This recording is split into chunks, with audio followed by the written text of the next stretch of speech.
Revolution Radio, where information never sleeps. You called down the thunder, well now you got it. Red, you tell them I'm coming, and hell's coming with me, you hear? Hell's coming with me! Revolution Radio.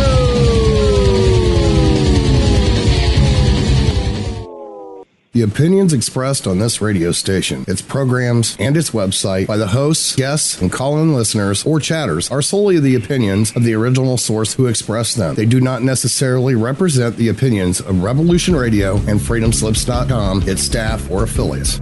You're listening to Revolution Radio, FreedomSlips.com, 100% listener-supported radio, and now we return you to your host.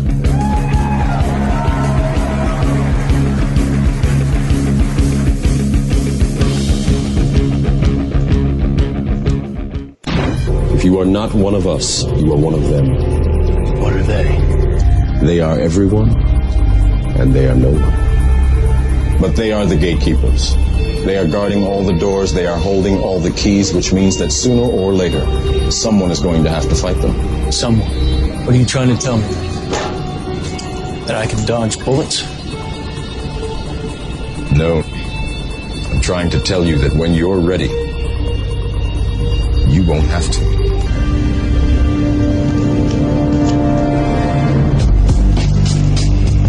The Matrix is a system, Neo.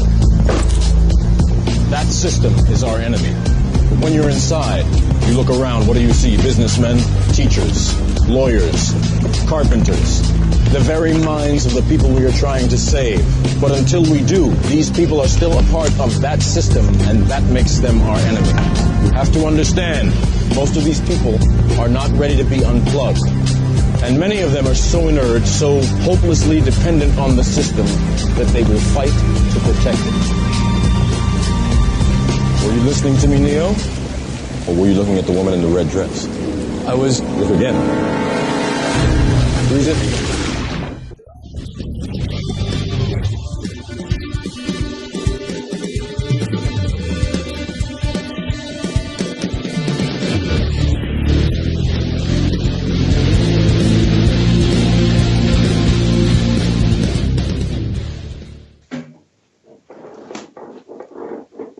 Well, good evening, everyone. And again, thank you so much for joining me. I am Monique Lessan, your private investigator host with Matrix of Perception on Revolution Radio. At freedomslips.com, you can also go to revolution.radio and reach us then. We are on Studio A. Revolution Radio is the only 100% listener-supported radio. So please go to our website and click Donate. As always, we do appreciate your donations. And of course, if you want to reach me, I would really appreciate if you I don't mind emails. I do appreciate all your comments. You can reach me at investigatrix@gmail.com. That's investigatrix@gmail.com. Or go to my website, www.iinvestigate.com. Our dedicated dial to listen numbers available 24/7 for Studio A is 701-719-4409, and you can call us to listen to us that way. Very easy to do. Or simply go to our website and click on Studio A. If you want to join the conversation at any time, you may also call us at 347-688-2902, or you might call my producer, Richard Kane, at 206-855-3056, or Skype him at Monster383. One of the best ways to reach us with your questions, Skype us at Freedom Screen is the only other option. I do want to thank Brooks Agnew for hosting my show last week, and Keith Roberts for producing it. So again, thank you so much if you're listening. And I did pick and listen to my own show while I was driving to Los Angeles. Got back 2 o'clock in the morning. I've been talking for a week, and my voice sounds much deeper today. Or maybe not. Anyways, okay, my co-hosts tonight are Dan Willis and Jim Nichols. Welcome, gentlemen. I would like to have a little background on both of you, starting with Dan Willis. Hello, Dan.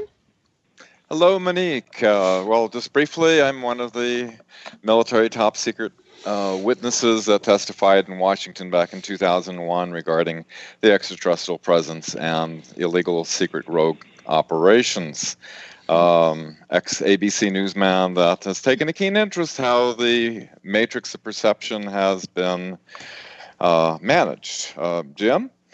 Yes, thank you. Yes, thank you. Hello, everybody. Hi, Jim. Jim Nichols here, down in Tucson, Arizona. My background is UFO research, a UFO illustrator, video producer, blog master, you name it, we've done it. You can check out my efforts at jimnicholsufo.net. And thanks in a great way to my good friend Dan Willis here, who is the absolute master of websites. So, yes, by all means, you can check out my blogs and my videos. And I'm looking forward to hearing what Mr. Frank Jacobs has to tell us about packing for Mars. All right. Yes, tonight we are going to talk about a recently released feature documentary, Packing for Mars. He is a writer, director, and producer, and he is with us live from Munich, which is 2 o'clock in the morning over there. And Frank Jacobs is an award-winning filmmaker and visual artist. His most recent work is as a writer and director of the most recently released feature documentary, Packing for Mars, which won the People's Choice Award at this 2016 EBE Film Festival. Jacob was a director and producer of the feature documentary Solar Revolution, which won Best Feature of the 2013 EBE Awards and the award for Best Consciousness Film of 2013 at the New Realities and Meta Center Spiritual Film Festival in New York City. Other recent films credits include The Klaus Dana Chronicles, Secret World 1, producer and director, as well as the multiple award-winning Stranger at the Pentagon. Editor, post-production supervisor, that's what he did. He's a music producer and composer and was producer and supervising editor for series 2 and 3 of the hit Red Bull show Ultimate Rush. Known for his enigmatic approaches, Jacob has visually realized many different subjects that would not ordinarily found their way into the audio-visual medium. This has included an audio-visual exploration of blindness called Beating Darkness for Austrian vision researcher Michaela Velike.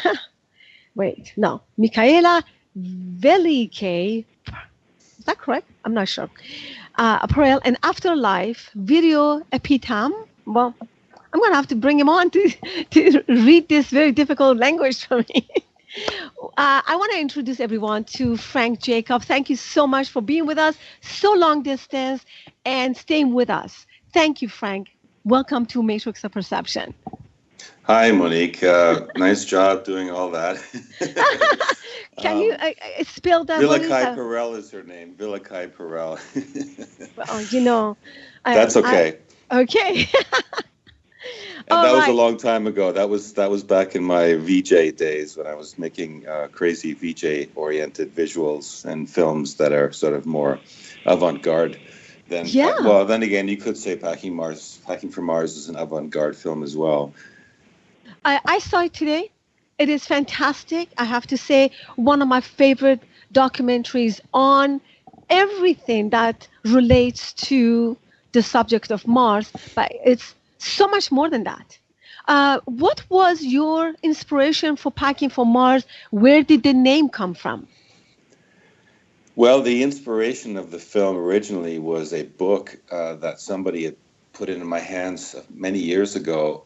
He was sort of an alternative knowledge person. He was a biodynamic farmer and one of these people that has interest in a lot of areas. And he pulls this book out in one of our discussions and starts talking about how it was fiction or science fiction, but actually many believed it to be a true story, not a fiction story.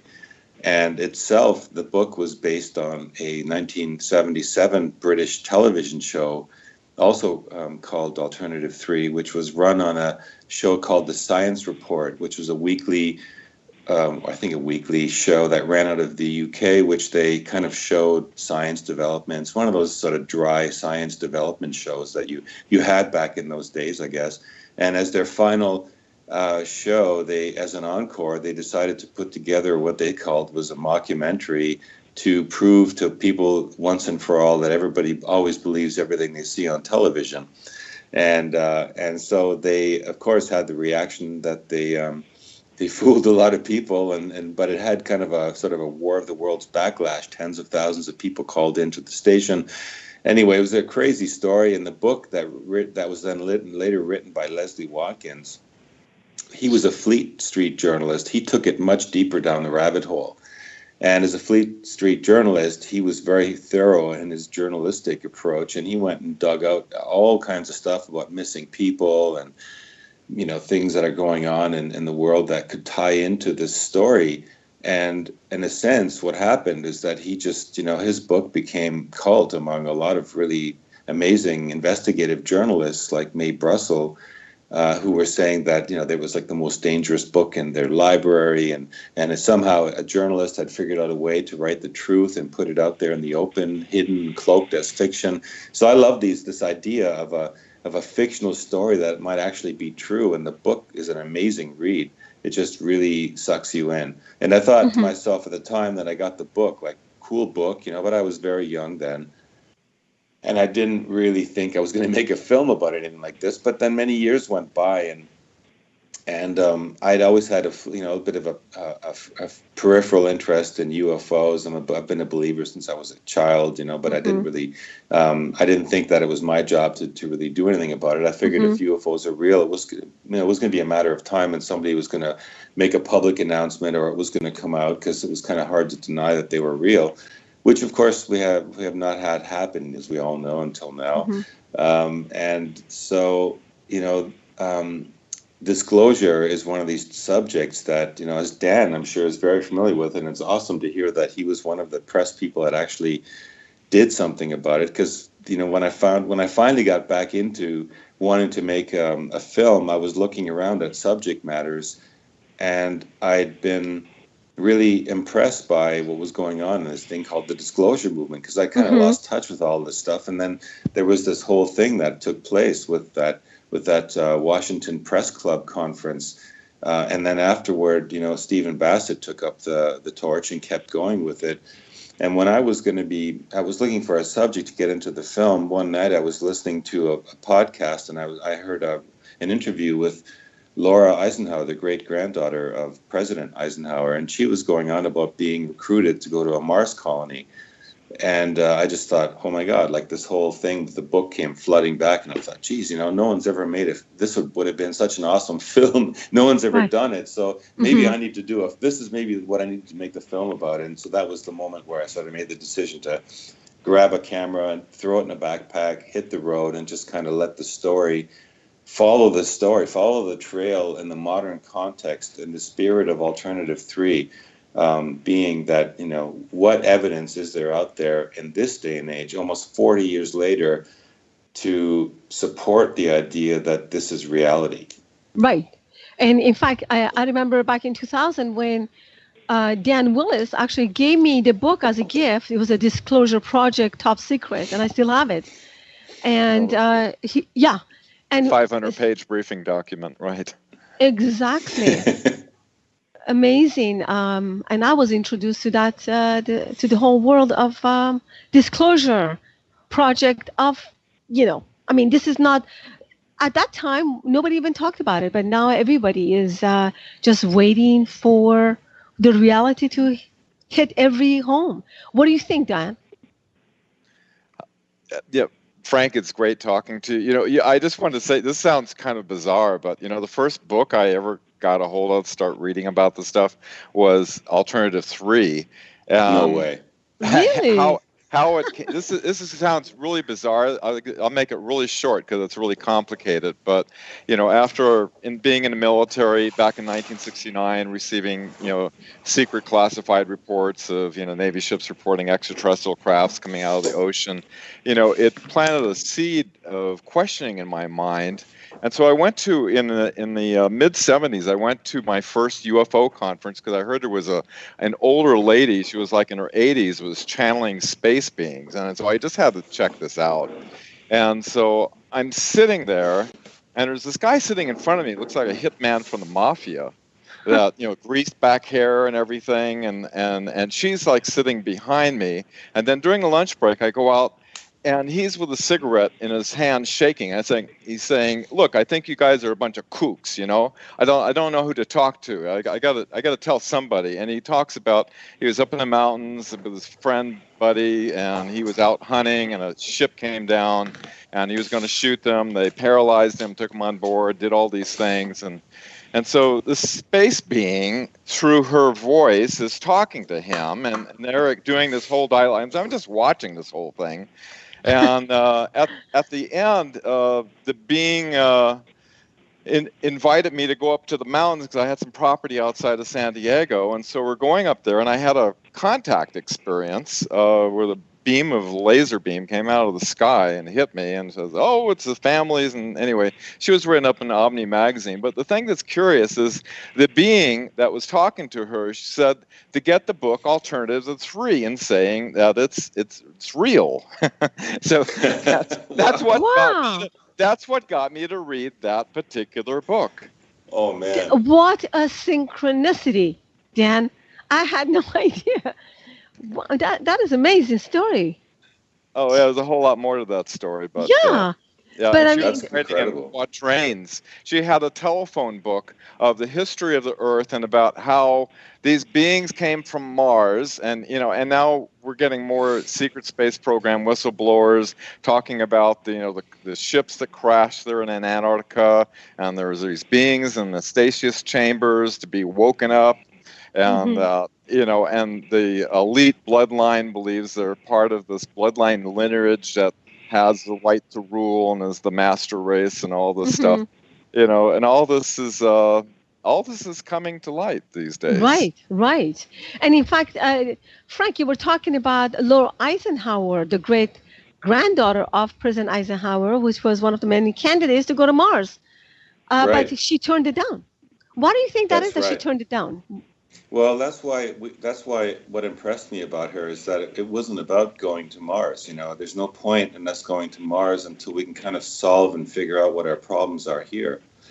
And the whole idea of packing for Mars is kind of ironic. The title is sort of tongue-in-cheek because we're not saying go to Mars. Let's go to Mars. We're just, the title actually came indirectly. It was one of those things where it has nothing to do really with my planning a title of a film and going out and filming. The title was given to me on the road. So while I was filming, so that was why it existed. Going back to your earlier question, yes. but Laura was about fixing things here on the planet and not going to Mars.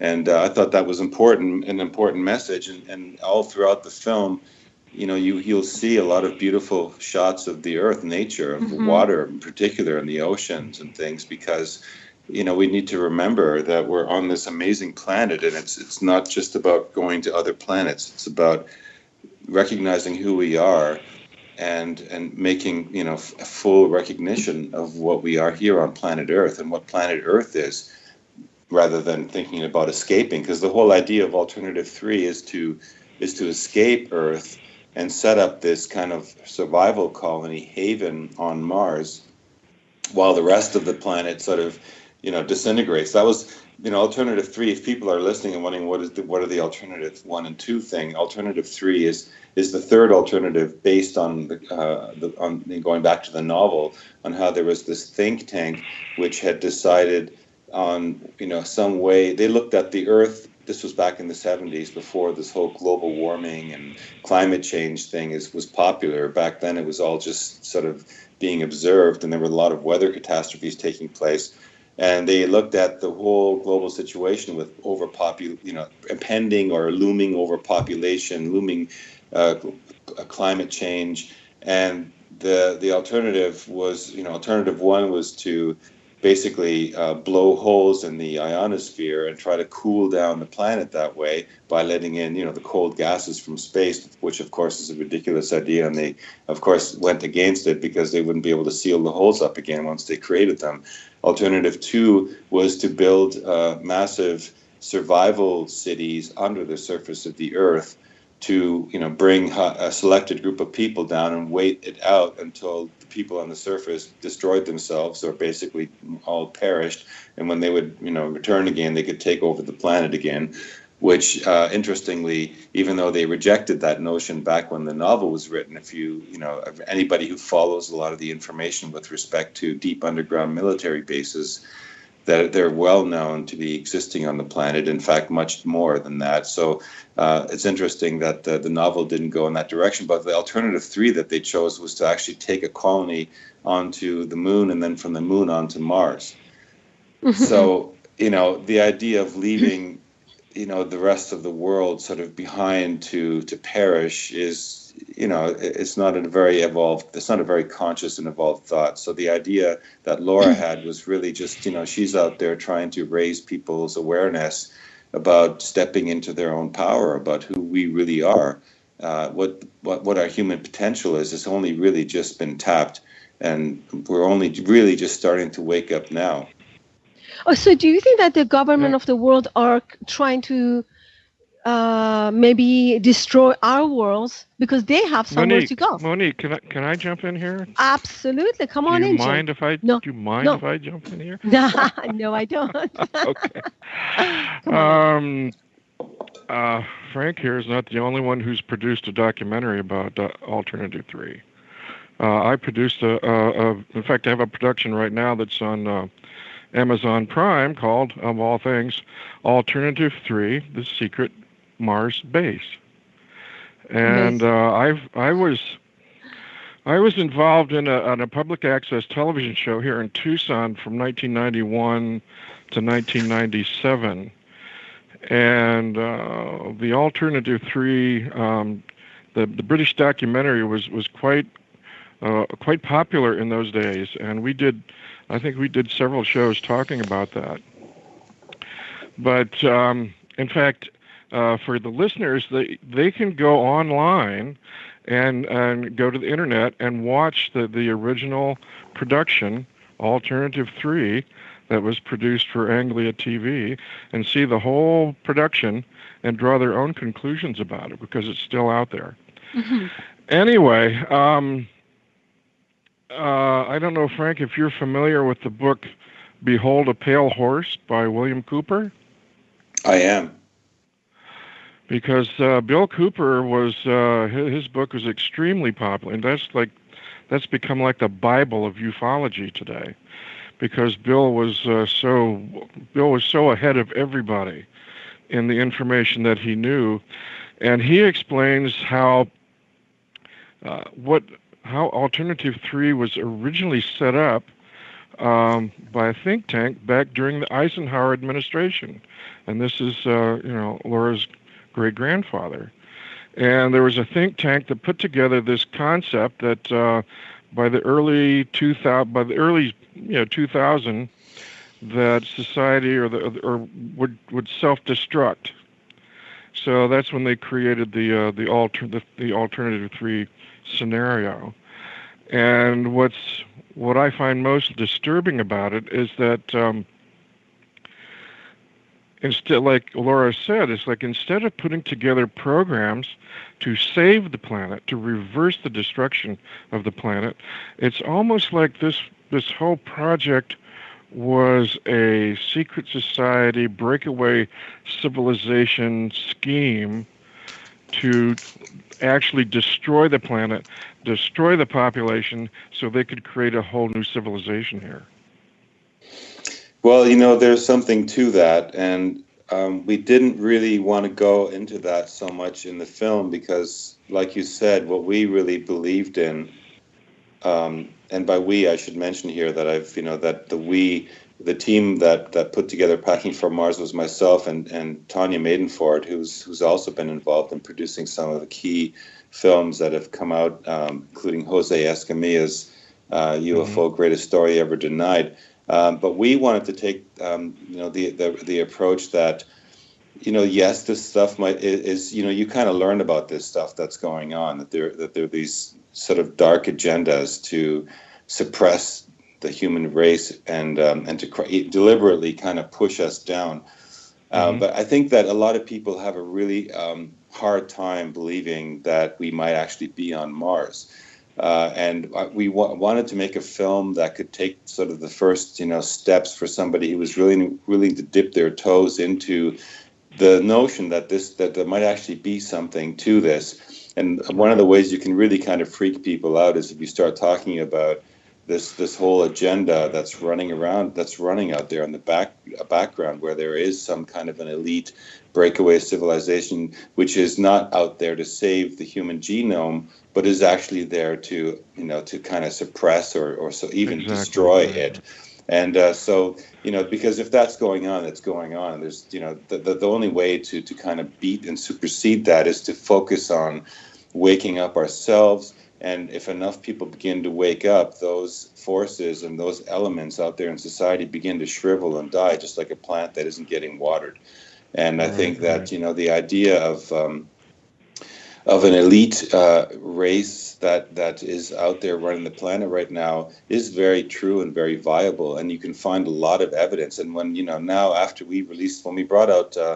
And by the way, I'm aware of your documentary, and it's an amazing film. And there's a lot of stuff. I'm not by any means were we ever saying that Packing for Mars was the only documentary on the Alternative 3 concept. It's just that was the foundation behind why I would want to make a film. But we decided to make a film that kind of was a real journey of like, okay, what can we find out there? And what is out there now. I deliberately even didn't do any research about it before I left for the road, because I wanted to find the answers directly from the people that we were interviewing and from the subjects and information that we encountered during the whole process of putting the film together.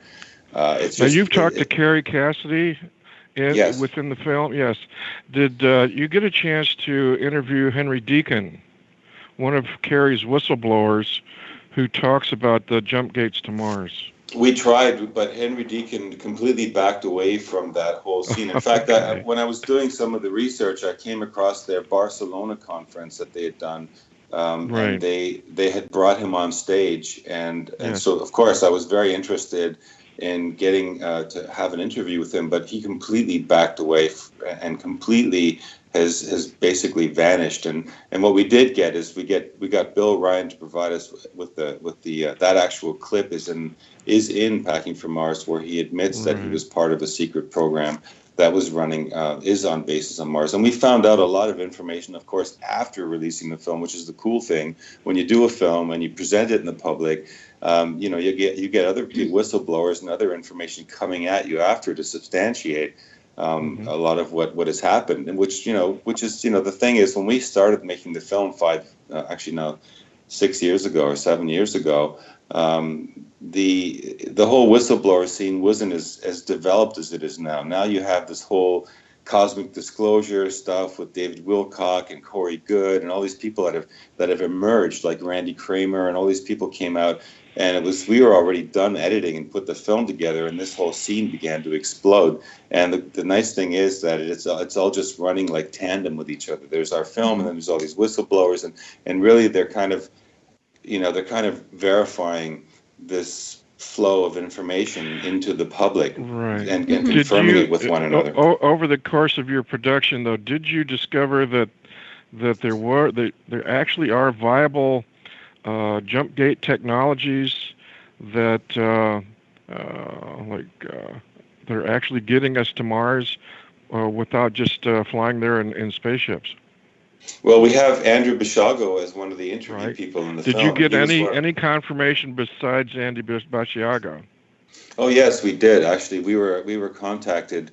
In some cases, we had like in one case, Tanya had contact with the U.S. Patent Bureau, and there was a particular patent attorney that wanted to remain anonymous. But after he saw the film, he basically reached out to her and he said, you know, you've really struck a nerve here with your film, because I've had my own discussions and dialogues with another anonymous whistleblower who has been telling me for the last couple of years that he was involved in developing the kind of technologies that you're talking about in the film, including jump room technologies, and also developing technologies to develop settlements deep within lava tunnels on the surface of Mars. Mm-hmm. So, or below the surface of Mars, let's say, mm-hmm. which is, you know, one of the reasons that you don't see that they can keep a lot of it concealed, because they're actually building into these ancient, giant underground lava tunnels that are existing on the planet.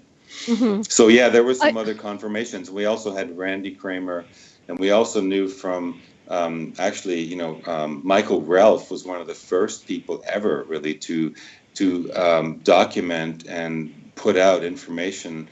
It wasn't him directly, but it was through his wife that went through a series of regressions with him, where he began to unlock memories of having been involved in a 20-year and back program, which was then later, you know, shown to exist through Randy Cramer, and then also now Corey Goode have talked about this idea of being able to be time and age regress back in time with a colony based on Mars.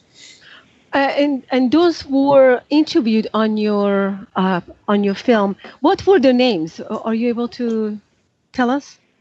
Well, some of them I'm not able to tell because they've asked to remain anonymous, but they essentially have, you know, verified the information to us. Uh-huh. And another person that we did that this isn't who didn't give us any jump room confirmation, but they gave us confirmation with respect to another aspect in the film, which was to look at the one main source that we have in society about space and what exists is, of course, NASA. And one of the topics in our film is that, you know, is it possible that NASA fudges information, that they actually conceal information about what's going on the moon, because the moon bases are one of the aspects of Alternative 3. And having interviewed Jose Escamilla for the film, and having been given some of the photographic evidence that he put together, we later ran into an actual Apollo astronaut, a civilian astronaut called Ken Johnson. And Ken Johnson approached us when we won the People's Choice at the EBE Festival in 2016 with photographs that he had acquired during a time when he was actually briefly in charge of the Apollo photographic and film archive. And those pictures actually showed aspects of what we were showing in Packing for Mars without the smudging. So, you know, there's definitely, I definitely want to get into each one of these things that you're talking about one at a time, because they're so important to me. And I think that our listeners want to understand everything that you're saying. But I want to go back before we talk about that subject, which is coming up. I want to talk about Corey Goode and Randy Cramer. Did you interview them as well for the film? And what was your thoughts about this? I mean, because a lot of people had different mixed feelings about what Corey Goode revealed. Right. And, Corey, sorry, Ann, go ahead, part two. Yeah. And those two people that you were talking about that they had suppressed memories coming back, do you think that those memories that came back were placed, or how did they get their memories back? Or, you know, are they under mind control one way or the other? I thought that was timeline overlap. Yeah. Yeah. Well, it's interesting. Okay, so like, first of all, you know, Randy Cramer had only just begun to speak with Michael Salla at the point, like, I think it was a month or two before we were in final post-production. So we didn't even know about him. And I came across this interview that Michael had done with him when he first put it together. And we actually, you know, we actually have a snippet of that interview, of that broadcast that Michael Salla put together in Packing for Mars, because at the time we wanted to include, of course, everybody who we could find or was talking about this stuff should be in the film, because it was this film about Mars, and it was this film about what's going on, and it was this film documenting what most people would think are pretty crazy fantasy stories. So So Randy Cramer, unfortunately, I was not able to get him into the film. And as I said earlier, Corey Goode had not even emerged on the scene yet. It wasn't until we released, when we dropped Packing for Mars at Contact in the Desert, we did our sneak preview during, we were in the final stages of post-production. It was, I think, June 2015. And the organizers of Contact in the Desert invited us to do a sneak preview of the film right there at their event. And that was a really interesting thing. And of course, then that was really just at the point where these people were emerging. So again, it was not possible to put him into the film. Now, as far as the validity of what these people are saying, when you're putting together a document like this, you really, most of these whistleblowers that have emerged, they don't really have much more other than the stories and the clothes on their back when they walk out of these programs. And so in some cases, they've even been, as we've now learned, they've been kind of had their brains wiped in an MK Ultra kind of technology. They were in the projects, they did them for a while, and the memories were totally erased or totally suppressed. And many times they were done. That was done in a very violent way as well, as we've learned since. And so people like Michael Ralph, who were one of the first really to document it, they were doing it by accident more than anything. They just kind of emerged. This information began emerging, and Michael Ralph did not want to go public. I approached him, and his wife answered me and said, you can use any part of the book that we put together, and you can quote any of it, but we don't really want to be, officially on the record, because these people were still kind of afraid of the consequences of what they're doing. Now, I was just wondering, how did they get the memory back?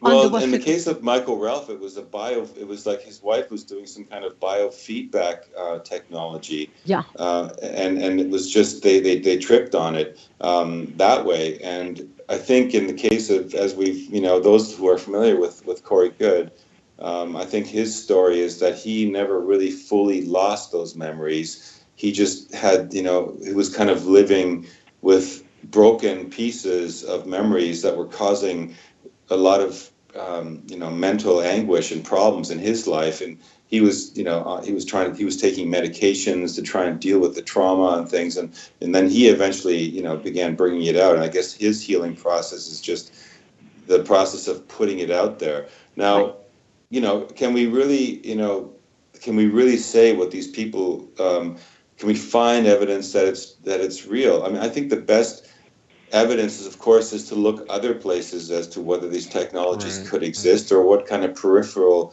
data there might be to support that this scenario of a breakaway civilization is real. And that evidence isn't really too hard to round up.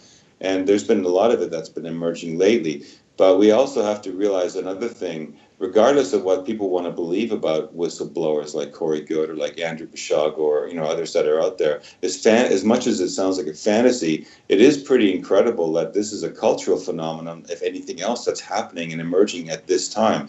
This stuff is coming out. These people are coming forward, and they're telling these stories to the world, and regardless of whether we want to believe them or not, we felt it was. When I started doing the film, before I even connected with Tanya, for me it was like a matter of let's document this. This is kind of a time capsule. This is a historic record, and we'll find out.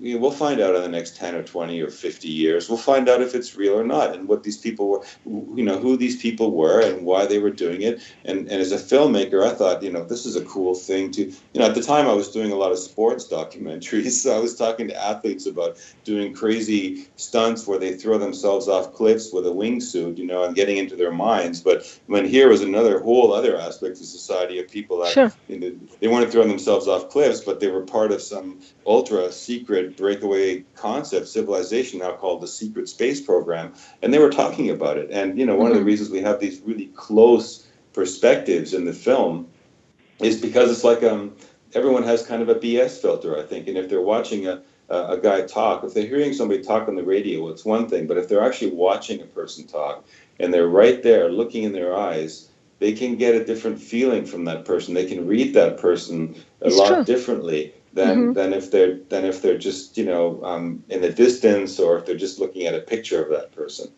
Anyway, that's a lot. Yeah, no, I think that a lot of people are actually very when I talk about Antarctica, for example, being home to possibly ET civilization deep underneath the ice, people look at me like, what? What are you talking about? Right. So, did you get a chance to talk to Richard Hoagland by any chance about Mars? We wanted to have Richard Hoagland in the film as well, but I think Richard Hoagland, we put him in the film because we basically acquired some footage in which he was in, because, again, I thought it was important to have one of the keystones of the Mars disclosure scene in the film, just even if it's just his a few moments, but he didn't at the time, and I don't know how he feels now, but I think he was really skeptical about the whole whistleblower thing that was taking place, and I think he just didn't want to be associated with it. So, unfortunately, I would have loved to have Richard in the film. It would have been great. That's too bad, because Richard is very knowledgeable about Mars. And he's also extremely knowledgeable about the secret societies that run NASA. Yes. And the secret societies, like the Nazis and the Freemasons and the Jack Parsons magicians, who are at the top level of NASA. It's a vested interest in them to keep the secrets, to absolutely keep the secrets about going to Mars. And if we did go to Mars, it was a very private, secret society kind of project, and certainly not for the general public.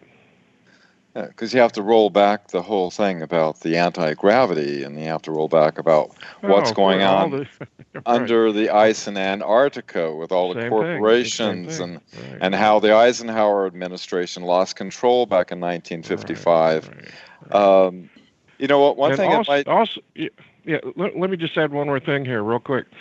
Speaking of secret societies and the occult, back in 1918, Aleister Crowley had the famous British Satanist claimed to make contact with an extraterrestrial called Lamb.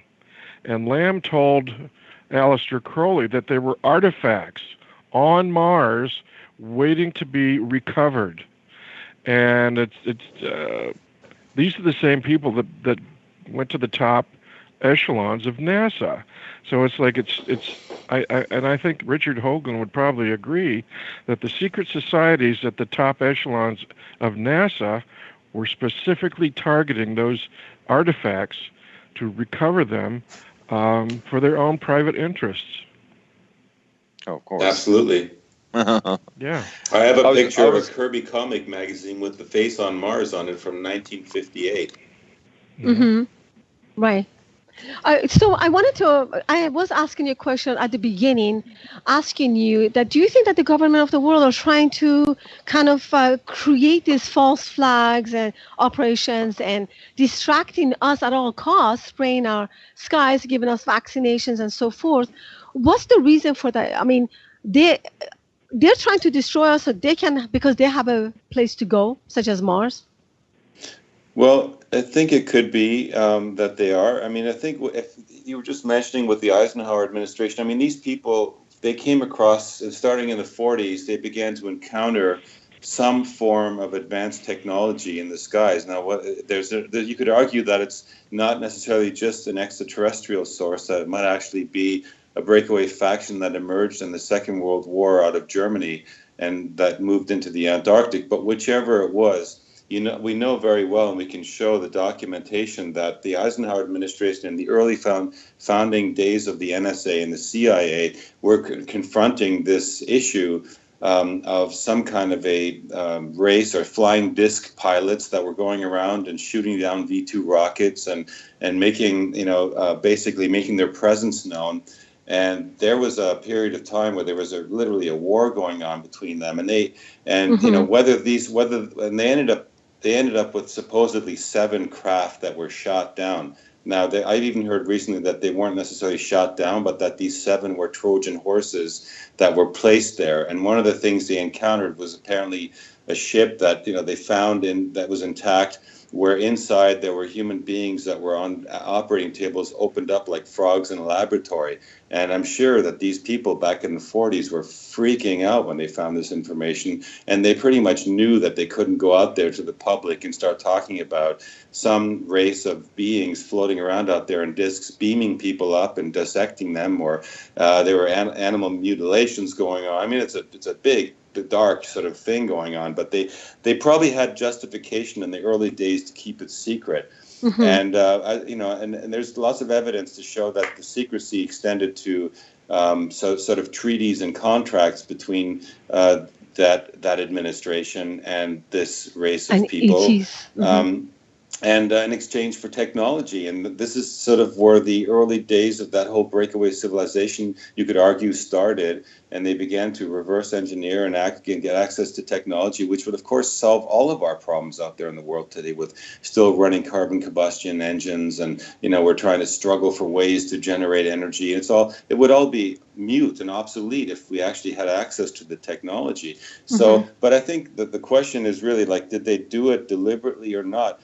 I think if you have access to that kind of powerful information in the very beginning days, maybe you actually felt an altruistic sort of, purpose for preserving humanity or trying to protect humanity. But maybe at some point the temptation of absolute power like that is too great to resist. And you end up, moving into an area where you begin to think more in terms of domination, and then you begin to exploit the population to be able to preserve your position of power. We talked to another person contacted us who's also sort of an anonymous whistleblower out there who's made themselves quietly, present out there, who talked about a meeting with them on an airplane with Kissinger back in 1971.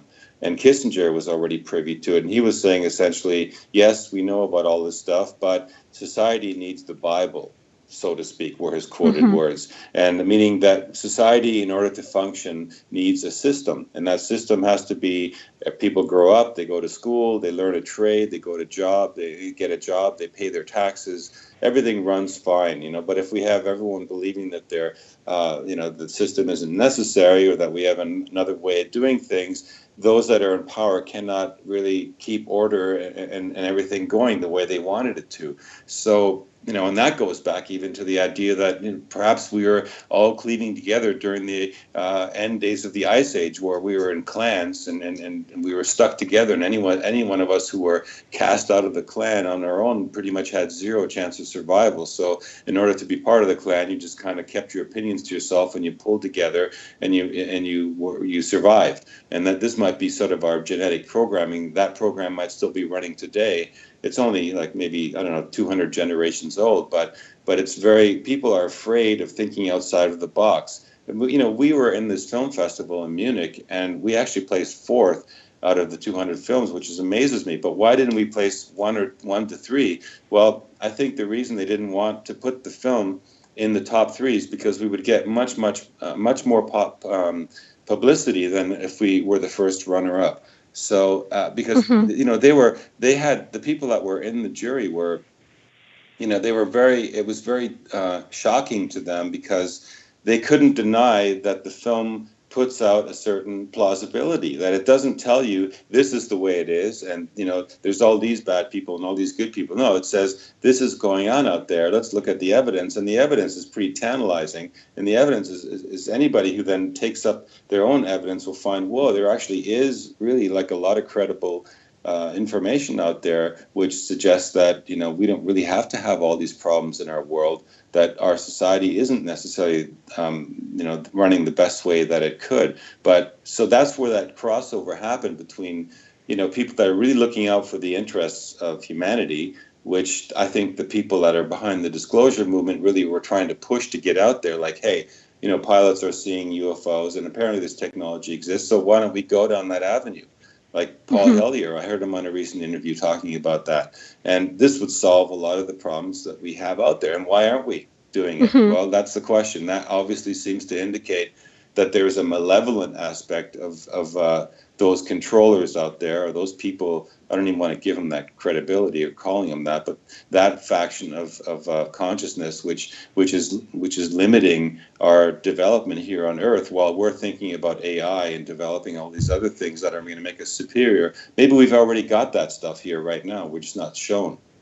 Mm-hmm. Before we go any further, I'd like to give our listeners a way to buy your movie, your film, which is the official website, which is packingformarsmovie.com. Is that correct? That's correct.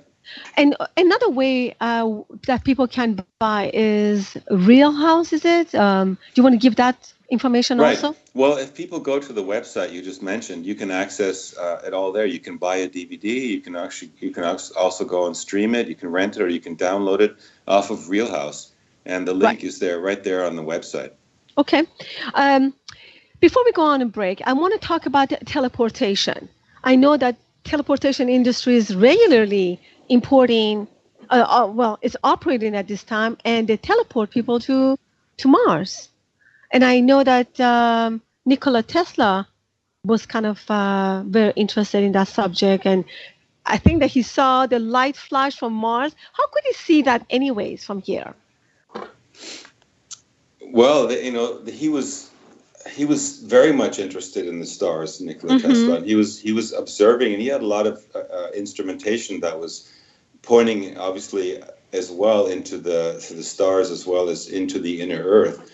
So I guess that they observed it with a telescope, and so they actually saw it with magnifying lenses to be able to see it, and so for him it was. He was convinced that there was obviously someone on Mars, and they were trying to communicate with us, and it was verified by some of his colleagues. Didn't Tesla also claim to receive some kind of radio signal? I'm not sure about the radio signal, but I know that there was the flash and that the flash led him to begin to develop maybe some tools or some devices to be able to communicate. And perhaps it was something where he sent I did hear something about him sending signals out to them, radio signals as well. I don't know if he received any. He received counting codes, like 1, 2, 3, which doesn't convey a whole lot of information, but he felt it was from extraterrestrials.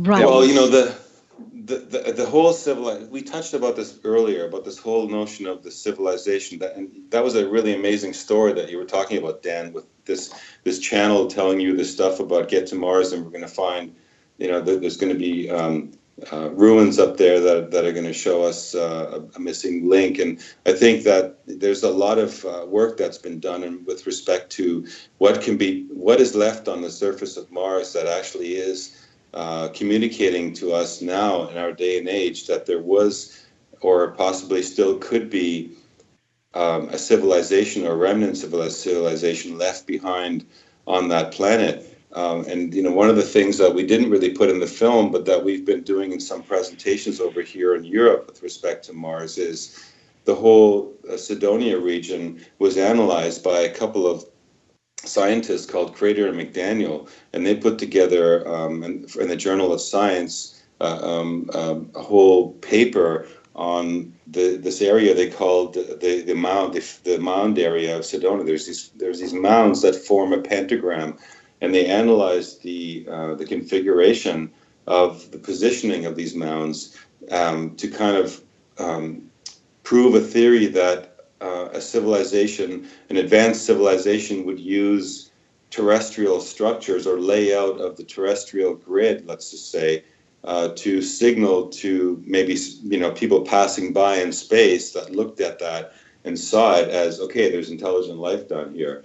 And they were able to show some amazing, remarkable qualities with respect to this pentad that they found on the surface in the Cydonia region, which actually shows like all kinds of perfect triangular shapes, and even it shows us the magnetic spin of the atom when you get right down to it. They really prove this beyond really, I mean, anyone's shadow of a doubt. If you look at that and the whole configuration of the face on Mars, which they analyzed once again, because scientists, basically were telling us that it's all just a play of light and shadows, but there's much more to it than was ever publicly or officially announced. And even NASA didn't tell us that they had other photographic evidence from the face on Mars shot during the Viking missions that was showing clearly features on that particular area that are undeniable. Linda Moulton Howe talks about that in our film,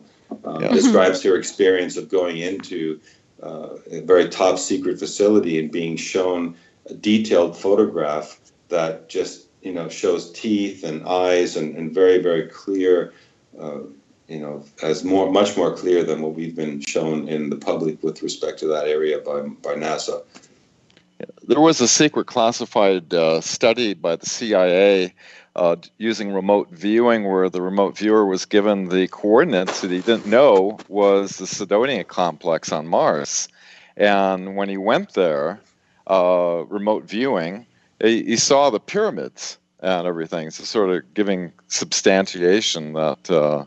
Yes. And he was going back in time, though, back to when the civilization was actually talking about the beings that they're now finding down in Antarctica. I just want to say, I knew Andy Bisagio back in 2004, and I was convincing him, you need to go public, Andy, because it's a lot safer, than... Yes.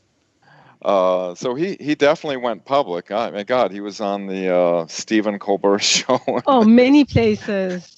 And he was running for president. He's all over the place. Yeah, and so we're going to go on a break. But I was wondering, what did you think about Andy Bisagio's claim about teleportation? Well, I mean, I think it's just fascinating to be sitting across from somebody that's telling you this experience of theirs of having been involved in these teleportation experiments. And we ended up diving more into that because we found out about a device called the Chronovisor. Andy was the only person, I'd never heard that word before until I met Andy Bisagio. Right. And as it turns out, we actually over here in Europe connected with one of the only people that was alive that met with the inventor of the Chronovisor itself. Okay, hold on, Frank. We'll be right back after the break and pick up where we left off.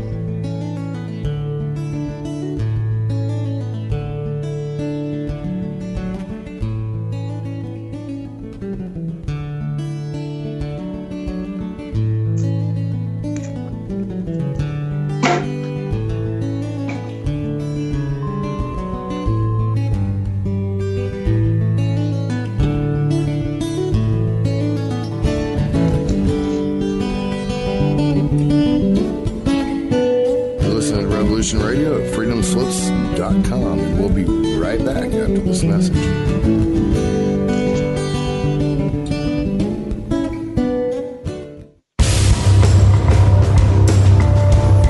Hello, my name is Mr. Rowe. I am the host of Reality Extraction on Revolution Radio at freedomslips.com. I utilize logic, intellect, and magic to methodically autonomize, vivisect, analyze, examine, study, scrutinize, and extract an essence of reality from a fog of illusion and confusion. You can find me on Studio B every Thursday at 1700 hours Pacific Time. That's 8 p.m. Eastern. No topic taboo, no subject too strange. I strive to take a neutral standpoint during the dissection of the topic at hand. That's Reality Extraction with Mr. Rowe on Revolution Radio.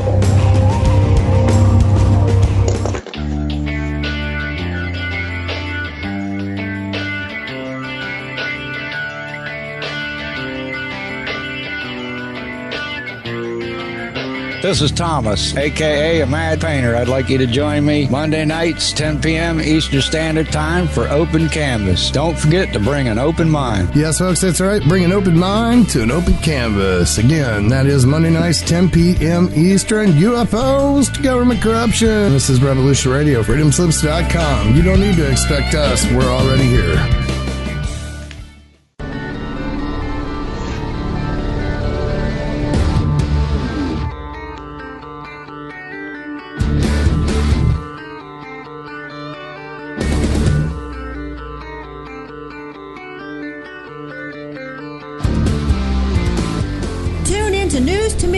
Tuesdays, Wednesdays, and Thursdays, 6 to 8 a.m. Eastern Standard Time. We are your hosts, Pamela and Claire, on Revolution Radio at freedomslips.com. Featuring the Public Law Trust, Lyme disease, and astrology. Witnessing those who harm and holding them accountable. Guess what? No more secrets. It's about time we snap out of it. This corporate government is a house of cards falling in on itself. The public law. Do no harm.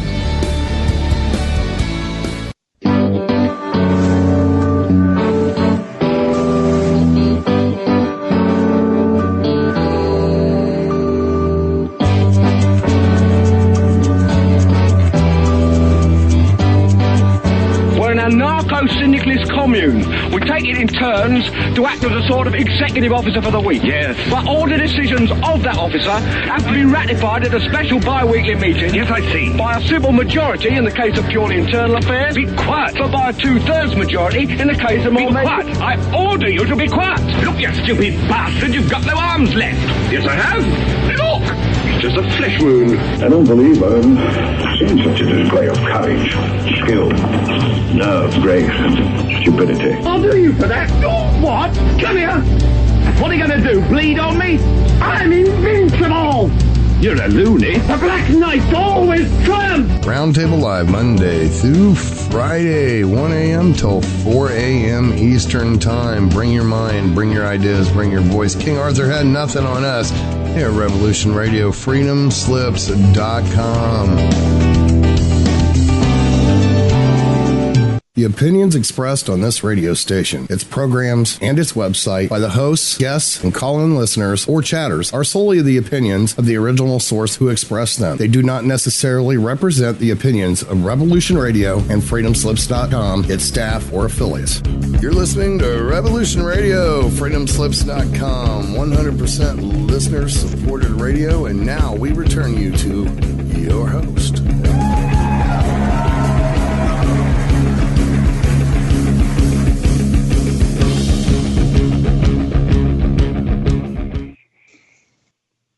Welcome back, everyone, and thank you for joining me, Monique, Lessan, Dan Willis, Jim Nichols, and of course, our guest tonight, Frank Jacob, who is the filmmaker, the producer, the director of Packing for Mars. What a great film. And thank you so much, everyone, for joining me, and welcome back.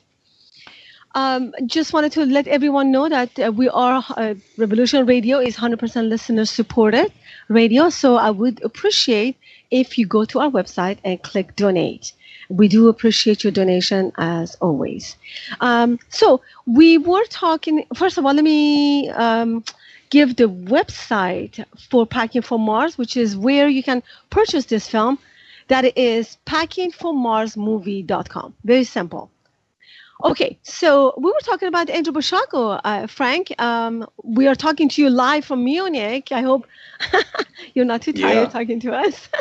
So, It's 3 in the morning. I know, right? And I love Andrew Bashako. He's one of my favorite guys, and I'm really grateful to Dan Willis, and of course, who else introduced me? Brett Luter introduced me to Andrew Bashako as well.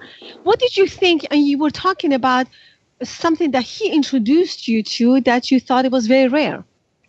Right. Well, he was telling me about his experiences as a child working in Project DARPA, in Project Pegasus, where he was being teleported between New Jersey and New Mexico.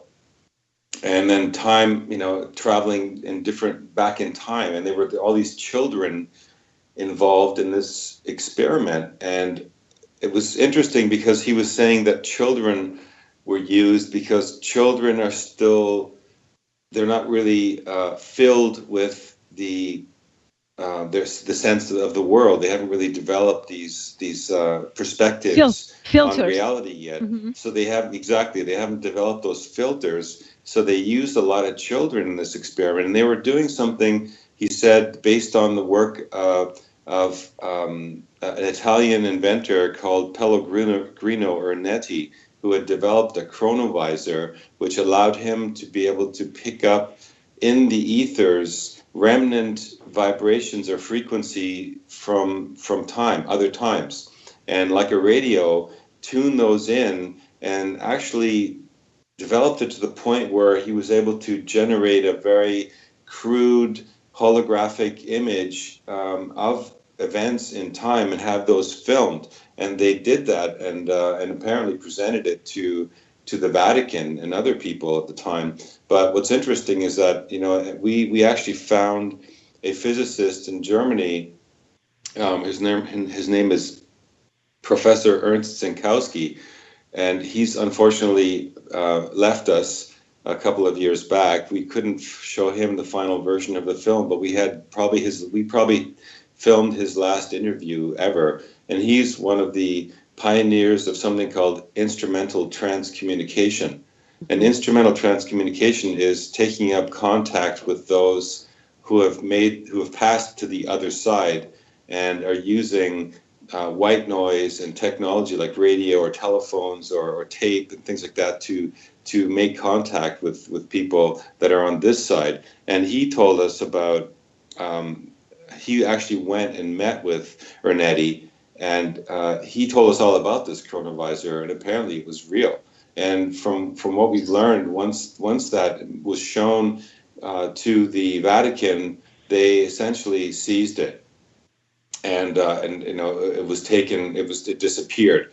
But what we learned from Andrew is that it actually didn't disappear. It was taken by, I guess, that, you know, here we are again, that elite group of people, that breakaway civilization must have had their tabs on it, and they took it and they combined it with something that Nikola Tesla had been working on.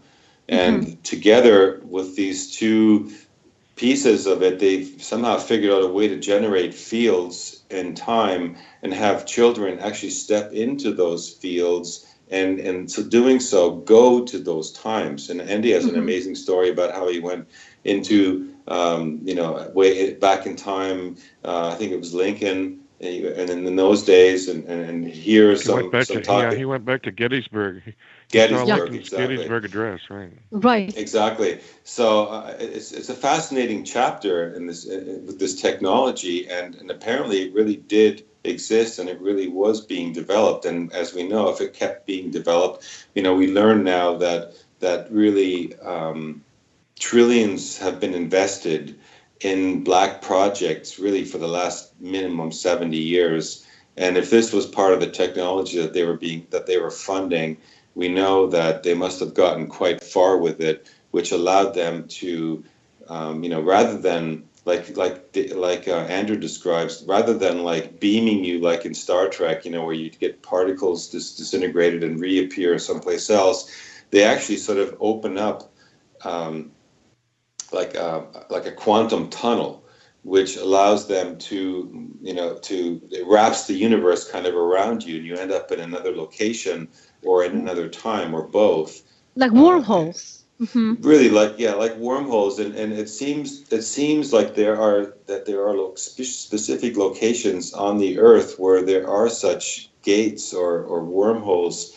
Maybe it's because it's a kind of thing where certain energetic points on the Earth lend themselves to being more conducive to opening these tunnels. And Antarctica apparently might be one of them, and others in different sacred spots around the planet also, like Buseji, and like in Tibet there's some, and in Austria there's areas. Like a Stargate. I mean, it's very possible that we because we have so many dimensions parallel with this one, that we don't see, we don't vibrate at the same frequency, and we have to kind of match our frequency with others. So it's very possible, and I think to be a lot of people who actually confirm this. Yes, I think definitely. It's like tuning in a channel on a radio. Exactly. All the radio signals are broadcasting simultaneously, but your radio has to be tuned to that particular frequency. Channel. Frequency in order to get that channel. And It's like the 3D reality that we experience here every day is just one channel on the radio. You know, Jim, tuning into a frequency on the radio, you know, when I worked with Dr. Marcel Vogel, who was head IBM scientist to set up a laboratory. I was working on a research project where the Delaware camera was imported from England, where this radionic device was able to, and was patented by the European Patent Office, and thousands of photographs have been able to be made. It could tune backwards and forwards into time. It had a time spiral.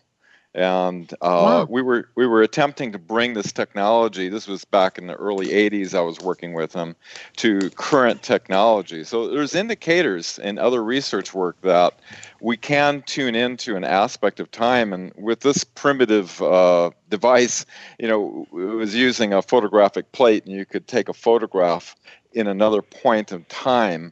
It wasn't like live video feed like the Chronovision or something like that.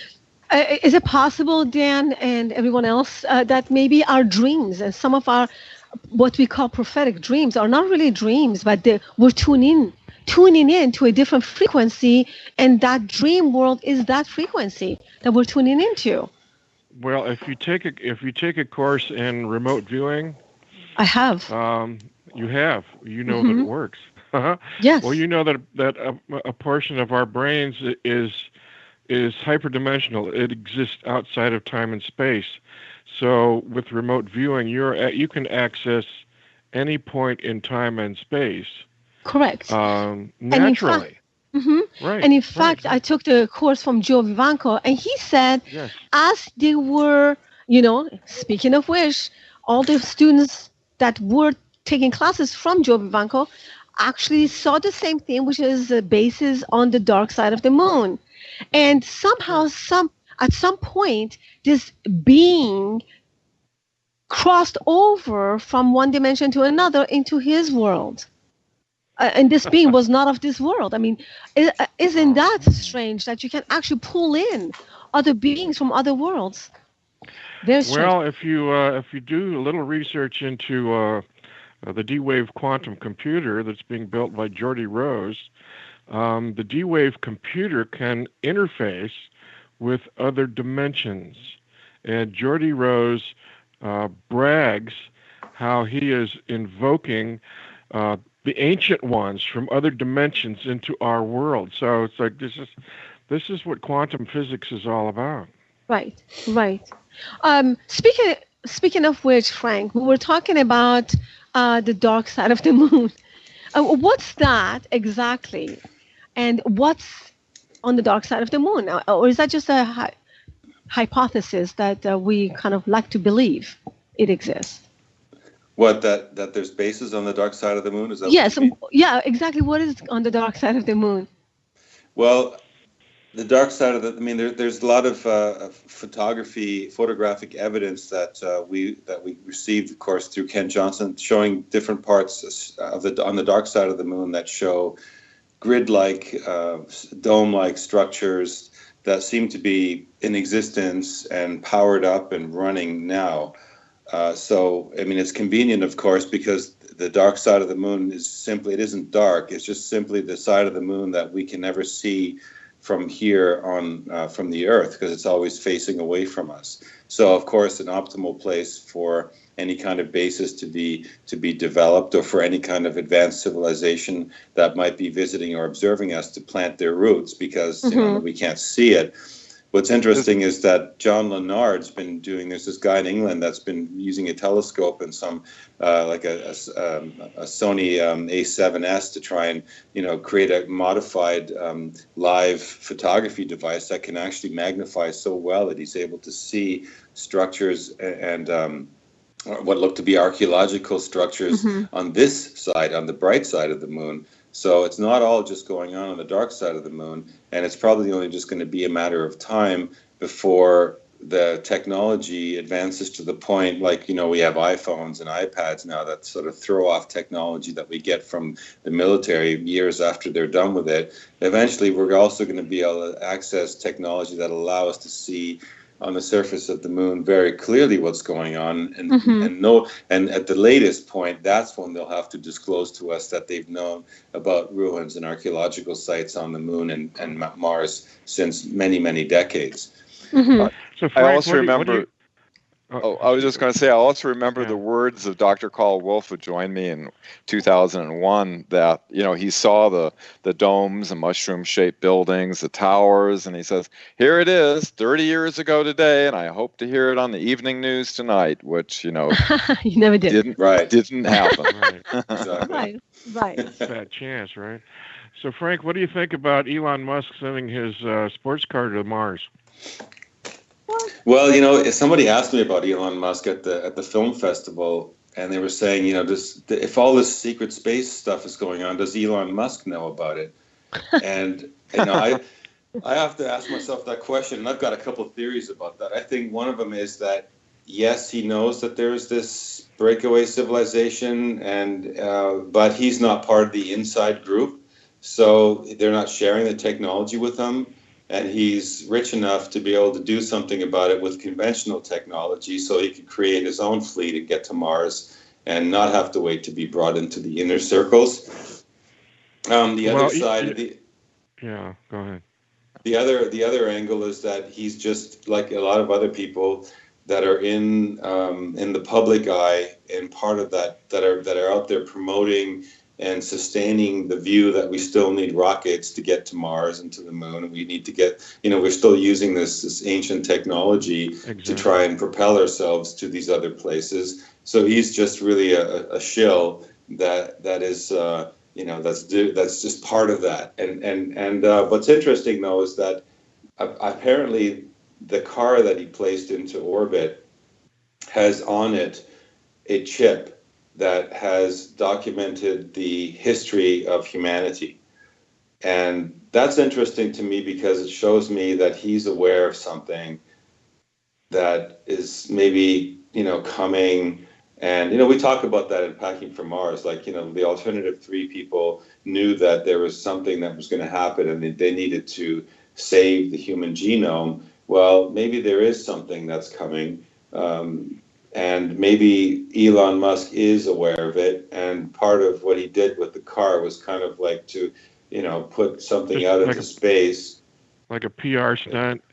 That was for the public entertainment, but that his flight to Mars has something much more secret involved with it. Well, in 1944, Heinrich Himmler, was a believer in the ancient yugas and the cycles that goes through, and he believed there was going to be a huge cataclysm. That's why he worked with Martin Bormann, where they brought down 50,000.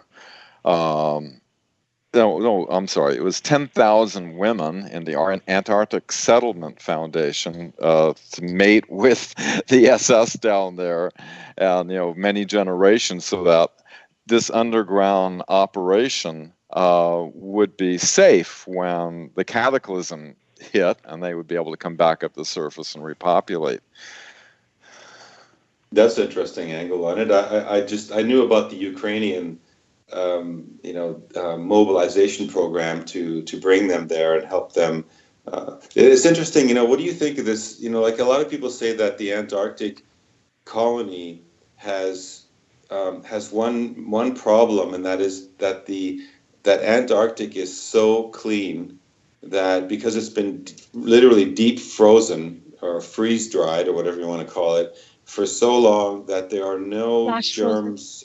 There are no bacteria, there's nothing. There's a very pristine environment. And one of the problems that the people that are in the bases there have is that their immune system begins to weaken because they're one of the things that makes us human is that we have people like we're floating in this sea of information, including bacteria and viruses, and our immune system basically is tuned to living in a less than pure environment. And then when you go, and that's what makes us strong and keeps it and lets us survive. But when we're put into such a perfectly pristine environment, we actually lose the ability to defend ourselves against any kind of diseases and things. So that they had to continually leave after a few months because otherwise they would risk essentially not being able to survive. Their immune system would crash.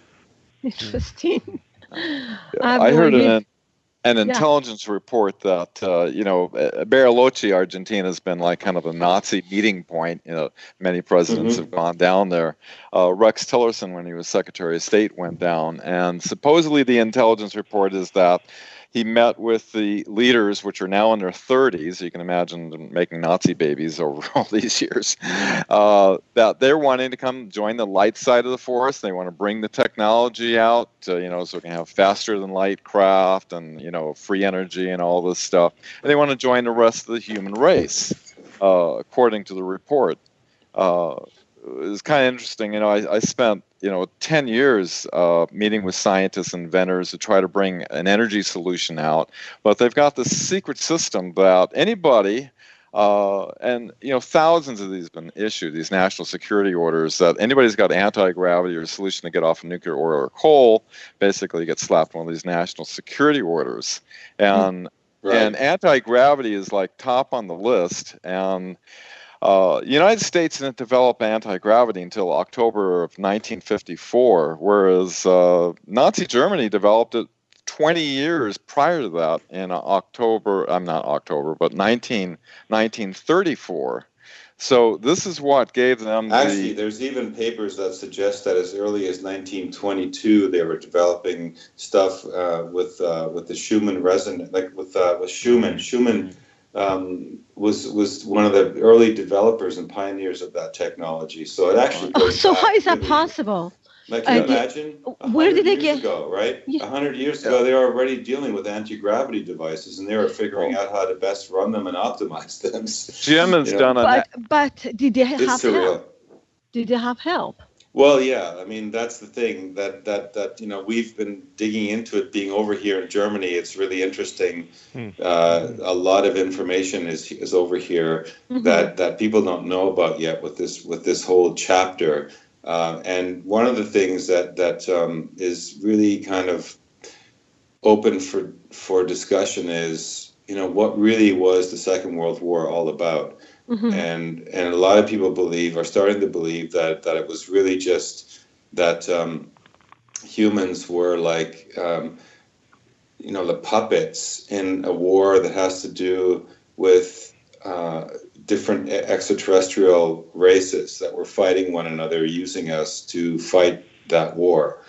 And maybe the Germans knew something about the ancient history of, I guess the going right back to Thor and the Aryan race that they found out about, and they found out that there's maybe an active effort to try and suppress humanity or to push humanity down, and those factions of the extraterrestrials, which were actually doing that, pushing us down, keeping us from our full potential, caught on to the fact that here was an administration in the 20s and 30s that had caught on to that whole plan and could actually do something about it and try to reclaim the planet for us, for humanity. And then, of course, they turned them into the villains, and we all know how that goes in history. The history books are always written by those who win, and the whole picture of what really took place in history has been completely distorted. So that we're even not even really allowed to ask those questions. It's even become, it's a criminal offense to question the events that took place in the 40s, 30s, 40s, and 50s. That's interesting. Yeah, so that's really interesting if you look at that, and I think it's going to blow up in their faces eventually. What do you think? But Frank, isn't a lot of that kind of research actually illegal in Germany today? Well, that's what he said. Yeah, it is, and it's illegal to present certain symbols. Like they were totally. That's like fascism. I mean, we knew. That's interesting. We knew a guy over here called the Honeyman. He was one of the leading provocateurs, you could say, of the truth. He was out there. He had the biggest blog, the second largest blog in the world. I mean, this guy had 75 million hits a month. And he was putting all this information out there, and people would come on his blog, and they would put a swastika into the comments section. And if he didn't delete that within 48 hours, he would be arrested. And eventually it came down to the point where it happened too many times. He did get arrested. He got thrown in jail, and he just died a few weeks ago, very sadly. They wow, that seems... Yeah. That's sad. Dictatorship. I want to get back to Mars. Yeah. If we can. I want to talk about Apollo 19 and 20. And was there a Soviet collaboration? Was there a U.S. and Soviet collaboration? And who was Mona Lisa? And was that an authentic being? I don't want to give it away. Can you tell us about that? Sure. Well, the thing about Apollo 19 and 20 came also, I think, toward the end of our research and putting the film together. We stumbled across an Italian researcher called Luca Scantamburlo, and he was essentially, I found out about him because he was researching Planet X. And he was really well knowledgeable in that whole subject matter because it tied into information that had been put out by a whistleblower from the Jesuits out of the Vatican about a secret space program that the Vatican's been running for many, many decades. And of course, when I connected with Luca, I found out that Luca had written a book about Apollo 19 and 20, which I hadn't really heard much about before. And he was one of the only researchers that connected with two whistleblowers that were allegedly part of this Apollo chapter, which doesn't exist. Essentially starting with Apollo 18, which essentially is the Apollo Soyuz project, where they connected. They basically spent a lot of time and money figuring out how to connect to an American and a Soviet capsule in space. And the official story is that they did this because they were, it was the Cold War and they were going to do a handshake in space, and it was this whole, peace and love, and we're all great, But really, it's kind of ridiculous to think about that because, here, the USSR and the United States were going head to head in the Cold War. Nuclear, issues were coming up, and they were at the same time supposedly we're supposed to believe that they spent billions to try and hook up a capsule so that they could shake hands in space. I don't know. That whole story was always dubious, and what Luca told us essentially and documented also was that this was only really just a precursor to missions that had been planned since Apollo 15, where they actually photographed a large cigar-shaped device on the dark side of the moon. And the Apollo Soyuz mission was at work as a lead up to them in a collaboration that led them to go there and land and spent a whole week up there at the time, just sort of documenting and grabbing and pulling samples and whatever else they could find at that location. And what's interesting about that whole story is that it's full of it's got like real documented evidence of a chapter of the Apollo program which none of us ever heard about, but because it's so top secret, the people that were part of that were never ever, like, no one ever knew about these people. They were the secret astronauts that were part of a program that we never knew about. And I guess they began to leak this information out, and what happened is the information was put out, and it's a mixing of real footage with contaminated footage.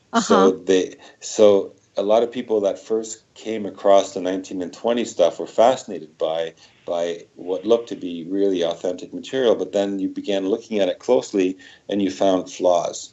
And these flaws were what led a lot of people to dismiss it altogether.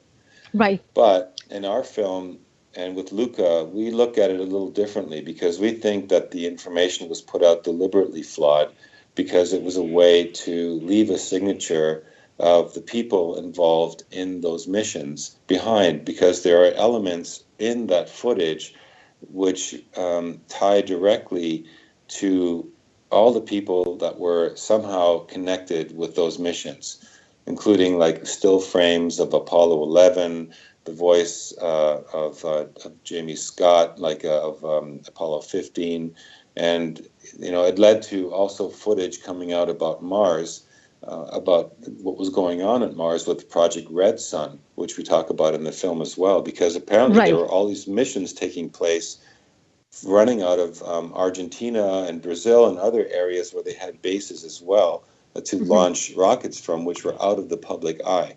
And in fact, if you look back on the footage, we have in the film, as the stages are ejected, you can actually see Saudi Arabia below on the ground.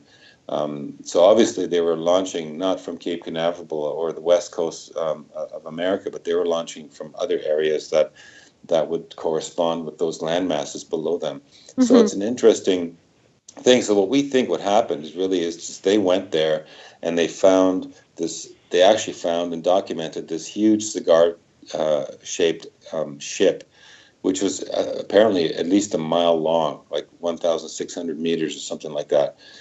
And they also found smaller triangular ships in its vicinity, and inside of one of those ships they found a body, and that was what they now dub Mona Lisa. And Mona Lisa is so-called, was a pilot of one of these ships, and she was in a state of kind of like homeostasis. Not dead, not alive. Not dead and not alive. And it's interesting because there are monks. There's even a monk. I just recently saw this again. There's this monk in Tibet that died and said, "In 30 years, wake me up. I have something to tell you." And they waited, I think, a little bit longer, 40 years. He died, I think it was 1967, and then they brought him back, and now he's like this. You can go see him, and it's like when I saw that, it was like it's like, wow. I guess there are people. He's in a state of this kind of homeostasis. He's not alive. You can see his eyeballs move sometimes, and you can sense that, like his skin and his physique. He's almost like a living mummy, and that's the closest thing I could. Yeah, Mona Lisa seems like it was done on purpose, though. It seems like this woman is mummified, like you were saying, but on purpose left behind for whatever reason. Yes, to be found. Exactly, to be found, and apparently, that she was brought back, and from what we've heard is she's actually here, and she's actually still alive. And when I saw that footage, for me, it was just. I just got goosebumps, and I had this knowing that it's real. As much as they tried to contaminate it, as much as they tried to tell us that it was fake, I didn't believe it. I didn't believe it was. It felt real to me, and that's why we needed to put it in the film. We knew it was a risk putting that in there. We knew it was going to create a lot of pushback. But it doesn't matter, it's still part of the information flow that's out there, and it's still part of the documented evidence that's been put on the record. So it needs to be out there, and it needs to be explained, and needs to be talked about, because what happened there, even the cigar-shaped ships. Buzz Aldrin and Armstrong were quoted talking about these giant cigar-shaped ships that they found when they were on the moon. Neil Armstrong actually said, according to the film that you showed, their ships were far superior to ours. This is the quote unquote he said. Yes. So the ships were far superior to ours, both in size and technology. Boy, they were big and menacing. No, there is no question of space station. And later he denied that. Yes, exactly. All these guys, they all have to deny it, and they can never talk about it. And there's a big debate about whether the Apollo missions even took place. A lot of people over here are showing, they show you a lot of evidence that make you go, that looks kind of weird. But I think that they did happen. But I do think that the cover-ups and the phony pictures and the faked staged, landings and all this stuff also took place. But not to fake the missions altogether. I think what happened is that they ended up there. They couldn't point the camera anywhere without documenting something which was going to show us massive archaeological ruins, and which was going to make it impossible to uphold this image that we are the only people in the universe, and that we still one day might find, like the whole SETI, mentality that. The search for extraterrestrial life, that one day we'll find a bacteria on some planet, an M-class planet. And it's just so ridiculous when you look at it all. But when you look at all this stuff, you realize just how orchestrated this whole program, and how much chaos they throw into it, and how much disinformation they throw into it. I mean, fake news is it's not a new phenomenon by any means at all. Yeah. No, it's been a long time. Frank, Yeah, they had to drop in the cubic footage, and there's a telltale what Monique was saying about what Neil Armstrong was saying about, oh my God, these babies are huge. They're looking at us lined up along the far side edge of the crater. Well, the ham radio operators, some people say, oh, we never went through the Van Allen belt. We never went to the moon. Well, ham radio operators at that frequency, you have to have a very directional antenna.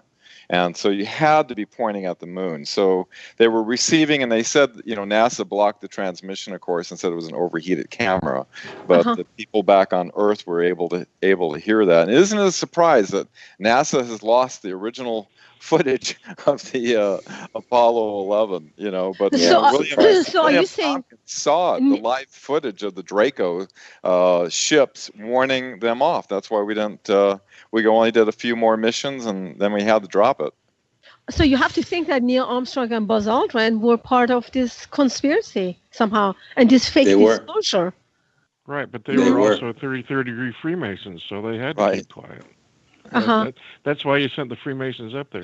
Frank, I wanted to ask you, let's go back to the Alternative 3 documentary, because I don't know if you included it in your production, but there is a clip in that allegedly shows the original landing on Mars from 1962. Yes. And I was wondering if what's your take on that? Do you think any of that is authentic, or do you think that was all fake? Well, we didn't include it in our film. We do have excerpts of Alternative 3 Impacting for Mars.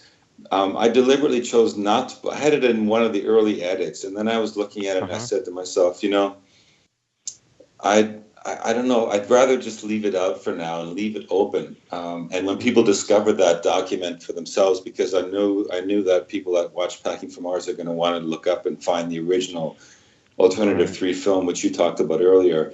Yes. I think this program was done in 1977, and for them, I've worked at a network, and I know what it's like to put together stories on. You're always fighting with the editorial, you're always trying to get your ideas through, and you're always trying to get more money for your show so you can do a better job at it. And it was no different for these guys doing this show in the 70s. And for them to put together a special effects image that shows a drone flying over the surface of Mars, landing,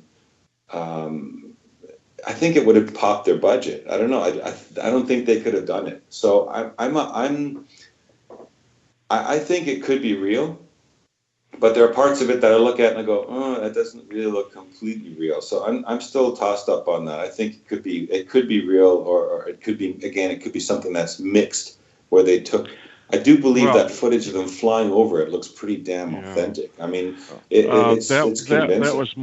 That was my take on it also. I mean, that's like the climax. That's the big climax scene of that whole documentary.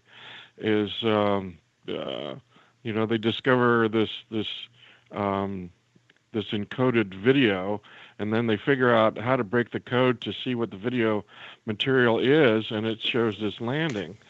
And I'm just wondering, the way the skullduggery of the intelligence community is, that they would supply maybe just a little teeny clip of the original Mars landing. Yes. Within the context of a totally fake documentary. So it's like you're getting, it's a mixed bag of information and disinformation. Yes, absolutely. Standard procedure. That's exactly what they do. They drop in pieces of truth with fiction. That's how they keep it covered in the open. Exactly. Yeah, and even the false news are not 100% false. There's a whole lot of exaggeration of the truth. But I want to ask you, it just came to my attention. We all kind of agree that there's a covert operation in space and there are alien bases in space. So if they're colonizing Mars and the moon, and with the new breakaway civilizations, aren't they going to be right next to the alien bases on Mars? How are they going to get along? Well, I mean, we hear glimpses of that through what Randy Cramer has been putting out there, and that they indeed actually are right beside them, and they even have they have battles with them. They actually are sometimes at war with them because there are not. I mean, people, regardless of what people want to listen to the program might think, in terms of are extraterrestrials real? Is there an extraterrestrial race? SETI is trying to find just one example. But according to Paul Hellier, there's several examples. There's several species. 90 plus, in fact, Right. have visited Earth, yes. Right. So, I mean, are all of them going to be benevolent and all of them going to be nasty? Probably a mix. It's like generalizing the human race. If someone would look from space back at us on planet Earth, would they say, oh, those are the humans, they're the bad ones? No. There's some that are good and there's some that are bad. So generalizing everything like that is ridiculous to me. So I don't subscribe to this, Anunnaki are bad, Orion is bad, Syrians are good, and Pleiadians are good. There's bad Pleiadians, there's good Pleiadians. I mean, it's like this is pointless to look at it that way. I think, but I think it's certainly very realistic that there would be territorial disputes going on outside of our planet on these bases that have been apparently set up all over our galaxy and at least all over our solar system. How are they able to hide things out in the open to such an extent? Well, we talked about that just a minute ago. They inject pieces of truth into fictional narratives. They put and they'll do this all the time where they'll put out things like, I mean, the recent thing that we heard was back in April when these two pilots in Arizona were talking about one guy was flying past and he sees this huge ship pass over him and he contacts the air traffic control and says, hey, what is this up there? Are you guys seeing this as well? There's this huge ship that we just passed. You want to comment on that? And they're like, no, we don't see anything on our radar. And then they contact an American Airlines pilot saying, hey, we just had a report from a pilot that saw a huge craft or a huge object. He just called it that. Do you see anything up there? And the pilot's going like, what, like a UFO? And he starts laughing, right? And then all of a sudden, a couple minutes later, he chimes in and says, yeah, we just saw it, So it's like, and then, you had that on the news, right? And what happened? Well, it just came and it went. It's like these things it's often, they can't even claim that they're hiding it all from us. Sometimes they actually do drop it right there into the news feed. And people get kind of buzzing about it for a couple of hours, and then the 24-hour news cycle passes, and they replace it with news stories about dropping bombs in Syria or whatever, some false flag operation in some other part of the world, and then people forget about it again. And absolutely, nobody in journalism is brave enough to grab a story like this, except maybe Dan. And I'm not CIA. Right, and just keep pushing at it. I mean, why is the journalism? Why are we having to tell? And this must be a big frustration for you, Dan, because your colleagues are like all sleeping. Why aren't people grabbing this stuff and putting it out there relentlessly, wanting to know the truth? Because this stuff will lead to all of our solutions. With energy and with transportation. Imagine if you could go to a teleport, like instead of going to a phone booth on the corner, you want to go to Singapore for the night. You just go to this little room and you push a few buttons, and then on the other side of the wall you see the main street in Singapore, and you step through it and there you are. Have lunch and come back the next day. But what's interesting? I think the bits and pieces of truth are hidden in a bunch of comedy or comic science fiction movies. Like what you just said, I saw it in a romantic comedy where they went to a photo booth and something happens during that time, and then all of a sudden they get transported into past or future. But you know what? So people laugh about it. So there's a lot of truth mixed with science fiction, and people think that's all science fiction. Well, you have to understand about what Hollywood is. You have to understand that Hollywood is a creature of the military-industrial complex. Hollywood does not exist separate from the military-industrial complex. Of course. So what they show Right. They showcase technologies, and they showcase political agendas, and the public thinks, oh, this is just fiction. Oh, it's not. This is how the public is being educated. And manipulated. That's exactly it. The Rothschild family owns the media. So do we really have any choice but watching what we are shoved down our throats? And, you have to think logically, if Nazi Germany did have, by, say, 1934, and we know they had, development before that as well. And if they, we were just starting to reverse engineer in 1942, the Nazis already started to establish a base on the moon. And then there's indications that the U.S. and Soviet teams worked together in the early, I think it's 64 or so, that they started to develop on Mars as well. So, you have to think also, if Nazi Germany was using these huge, massive underground complexes, which Heinrich Himmler wanted to have an empire of slaves, which he did, they didn't skip a beat. They brought over, the head master, Xavier Dorsch, over there, started in New Mexico. We have at least over 130 of these massive facilities underground. And no doubt they are still using, like Siemens, one of the German companies, was using slave labor all through the war.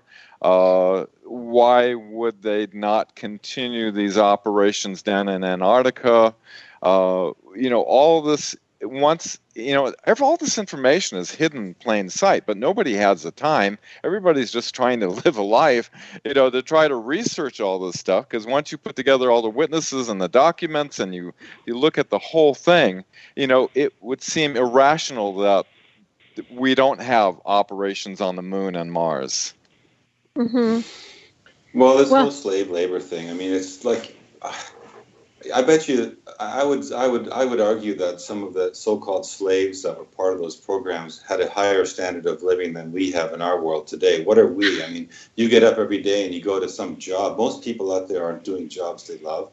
Most people are out there working just to try and make the wage so that they can barely pay their rent. Their extremely inflated gasoline prices, the extremely inflated food prices, and at the end of the year, whatever's left over, they have to file income tax and give them the rest of it away to the government. So I argue I'm not already in a slave. I mean, most of us are living as slaves. We should be free. We're powerful, conscious beings with unlimited potential of manifestation and creativity. And instead, most of us are chasing our tails on some meaningless task, on some useless job to support some ideologies and some physics models and societal models which are long obsolete. I mean, Tompkins said to me when I saw him just before, unfortunately, he also passed. We know Bill Tompkins, right? And I saw him just before that in MUFON, when Packing for Mars was the headlining film at that event in July of last year. And we had several long conversations. And he said to me, what the universities, what they're teaching you isn't just partially wrong, it's all wrong. And that would definitely support something I've just recently heard over here in Germany, that whatever most people that are studying physics in university, 70% of what they're learning has already been proven obsolete. So why are they still teaching it? Right. So, I mean, what is this whole thing about slaves? It's another form of indoctrination to try and control our thinking, whereas, we should just really be ready to revisit all of history once we clear up really what is going on in the world, who's running the technology, who's running the state of the art. 100% agree. You almost have to disconnect from the entire system and reprogram your entire life with a new ideologies, new friends, because you almost lose everyone around you by thinking the way you do. It's a generational indoctrination process. It's been, they rewrote history of what happened in World War II. I mean, it's like, everything has been infiltrated so heavily that we're living in a completely false perception matrix, which is the title of the show. The Matrix of Perception. Frank, you were talking about. You actually showed on the film Jerry Willis. Yes. And he was great. I really liked that interview. He seemed very authentic. He was in contact with beings that told him he's not originated from Earth, but I guess from Mars, and that the people of this Earth were left to other places such as the Moon and Mars, Nibiru. Yes. What's your thought on that? Yeah, He's not from Mars. He's from Tau Ceti. And when he was a child, he basically had annual visits from those who said they actually dropped him here on the planet from Tau Ceti. And he, of course, he did grow up. He was adopted, and he grew up in an adopted family. And he shared a lot of information with me about that. And the reason we had him in the film is because, it's interesting if you look at his lower third, it just says ET/contactee, right? So it's a real tongue-in-cheek kind of way, subtle for people to that are watching, going, does that mean he's an ET? Jerry is a reluctant ET, let's call him that. He's not one of these people that's out there saying, oh yes, I'm from this planet and that planet and doing. He actually came into this information much, much later in his life and finally accepted it as being something which is his history. But he doesn't brag about it, he doesn't go on about it. But he shared with us in the film some of the information that would talk about how they travel and how they travel, what kind of technology they use, which correlates, of course, to an astrophysicist we do have in the film called Elizabeth Rauscher, and she almost describes word for word exactly the way he describes it by punching a hole through space instead of traveling like all around a paper, which also is interesting because that's also shown in the movie Interstellar, which came out right around the same time as Packing for Mars. But he talks about a civilization on Mars that took place, and it made me realize that when you put it all together and you relate it to the information that Dan was talking about with the remote viewing that they did in the 80s, the CIA going back, I think, a million years or something onto the planet Mars, and the information that Saul is bringing out, and the information that Dr. John Brandenburg has brought out, talking about a civilization which atomically there was a nuclear holocaust on the planet. It shows me that what happened with the civilizations that have happened on Mars may not have been just one. There may have been waves of civilizations, some that existed millions of years ago, because you can go back to the Vedas and you can find over, many, many examples of how they had, vimanas, and they were flying between good places on the earth. I mean, there was even a flight map for Vishnu over India, an aerial flight map, so where to fly his flying machines. And there were stories of them having battles on the moon, and there are scarred areas of the desert which seem to indicate atomic explosions that created trinitite on the surface of the Earth, as well as massive areas on Mars where there's trinitite on the surface. And trinitite is a form of glass that happens underneath a nuclear fireball. So it seems to me that these civilizations have existed, not just one, but they may have existed. There might have been several civilizations. We can show the evidence that, if you look at just the idea that the remote viewers were able to pick up the communication of the Martians that said they were leaving their planet and they were coming to a moist volcanic area on another planet, that correlates to the positioning that Antarctica may have had before there was an Earth shift of about 30 degrees. And at that point, that means that the Martians landed here, and there was already experimentation going on the planet here, but they were a particularly advanced race, and they probably dominated. There's historical evidence that they basically came here and they spread all over the planet to different locations and left their mark. I mean, you can just look at Teotihuacan and the configuration of the planets there, the planet of the sun, the planet of the moon, and the planet of Kukulkan. If you project the solar system of our solar system over top of that complex, you see that the planet of the moon actually correlates to the positioning of Earth. And the sun and Mars is where Kukulkan is located. So the message here is that there's this massive plaza which documented the history of the migration from Mars to Earth, going back thousands of years. So, I mean, that's just one example. There's over 369 words in the English language which are related to Mars. Most of them have to do with some heavy events or huge cataclysms that took place. So I think I think that it's clear to me that our ancestry goes off planet and may or may not originate. It might even go beyond Mars, but let's just look at Mars and look at the evidence that's there, and there's plenty of it. Mm-hmm. Right, Frank. and that doesn't even take into account the other planet between Mars and Jupiter that exploded. So, and I think that's the major scarring that you see on Mars. I think is a result of that catastrophe. Exactly. Mm-hmm. Yeah, I mean, you could keep going, but it would be nice if we really know our true history. If we weren't continually being blocked, we'd love to know all this stuff, wouldn't we? I think we would be really shocked if we knew our true history. And then you got the elongated skulls in Egypt and South America, and Peru, similar to Antarctica. Mm-hmm. No accident there, for sure. By the way, Frank, I know that the film was recently nominated and premiered in Germany at Cosmic Cine Film Festival. How do the people responding to the film in Germany? I mean, they were just, we found out that we got we went back and forth with the film festival organizers about 3 times. First they said, they knew about the film, and they didn't pick the film, even though we were trying to, when we brought it out a year before, we were trying to get them to put it in, but they didn't. And then when we found out they were doing their festival again, we contacted them, and then they said, well, we're just worried that it's a little bit, it's provocative, and we're trying to put out films that are showing, where humanity's going and all this stuff. And I'm like, well, actually, that would kind of fit pretty good, because we have a lot of that subject matter in the film. Right. And they're, well, we'll look at it again. And they looked at it again, and they said, we're tossed up. Well, no, we're not going to do it. And then Tanya and I was going back and forth. She was like, yeah, they're going to take it. I'm like, no, they're not going to take it.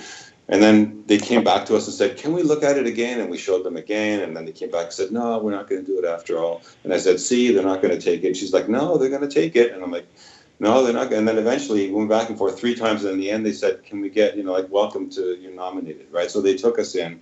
And then we found out later. We found out at the event. I think Tanya is a psychic. She was. She's absolutely she connected. I mean, she was dead set on it. Like, we're going to get in. Yeah. And later we talked to some of the judges after the festival, and they were saying, even the theater. It was a mainstream. It's one of Munich's largest movie theater complexes, and they heard about the film. Apparently, they did some Googling, and they found out that there's all this negative, backwash coming at it, like people saying it's a conspiracy film and it's all a bunch of crazy crap, and they didn't want to they didn't even want to screen it on their theater screens. And eventually they succeeded, and they put it out there, and everyone came up to us later and said, man, your film was the most amazing film, and it's an important film for Germany. It's an important film to have out there. So I was like, and the organizers even said we saved their festival, because we balanced it out with a film that is a little bit more provocative. Exactly. Right. Thank you so much, Frank Jacobs. The film Packing for Mars. Please go to packingformarsmovie.com. Thank you so much, Dan Willis and Jim Nichols, for being with me on Matrix of Perception. All right, everybody.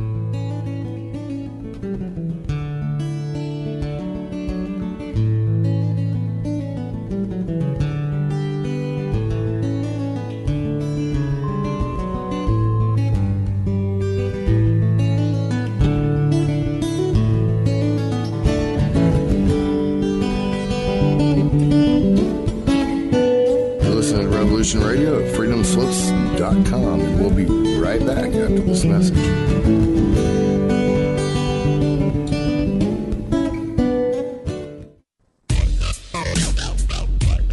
Take a look around, kid. What do you see? Homes being foreclosed, people working 2-3 jobs just to put food on the table and still drowning in debt. Don't get me wrong. This country was founded on great ideals and principles. They've all been ruined at the banks. Open your eyes to the banks that are robbing you. You know who my favorite president was? Who? Thomas Jefferson. Because he saw all of this coming and tried to stop it. He fought the banks. JFK too, and they killed him for it. The banking institution is more dangerous than an army, he said. He also said that every generation needs a revolution, Jimmy. The American dream is just that. Just a dream. War is a continuation of politics, only by other means. Politics is a continuation of economics by other means. This is our bank. This is our war. And this is our plan of attack. Banks have become an essential threat to our democracy. So consider this justice. Thank you for listening to Revolution Radio at freedomslips.com, the #1 listener-supported radio station on the internet. Please help support this station so this battle can continue forward. Revolution Radio!